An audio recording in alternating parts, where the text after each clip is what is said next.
ለዶክተር አብይ አህመድ 1480 ድምጽ አግኝቷል።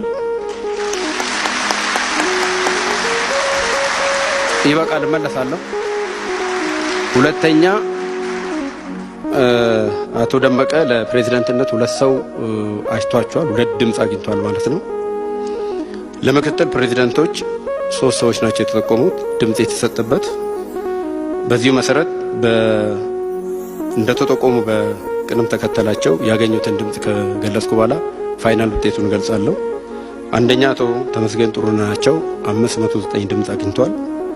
ሁለተኛ አቶ አዳም ፋራ ናቸው 1330 ድምጽ አግኝቷል። ሶስተኛ አቶ ደመቀ መኮንን ናቸው 970 ድምጽ አግኝቷል። በዚሁ መሰረት የብልጽግና ፓርቲ የአንደኛ ጉባኤውን በተቀመጠው መሰረት በደንባችን መሰረት ፕሬዝዳንትና ምክትል ፕሬዝዳንቶችን በቀጥታ በጉባኤተኛ ይመርጣል በሚለው በደንባችን መሰረት በተቆጠረው ድምጽ መሰረት አንደኛ ዶክተር አብይ አህመድ 1486 ድምጽ በማግኘት የፓርቲያችን ፕሬዝዳንት ሆኖ ተመርጧል። ሁለተኛ አቶ አዳም ፋራ 1370 ድምጽ በማግኘት ምክትል ፕሬዝዳንት ሆኖ ተመርጧል። ሶስተኛ አቶ ደመቀ መኮንን 970 ድምጽ በማግኘት ተመርጧል።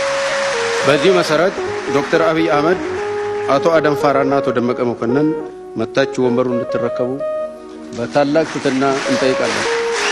እናመሰግናለን።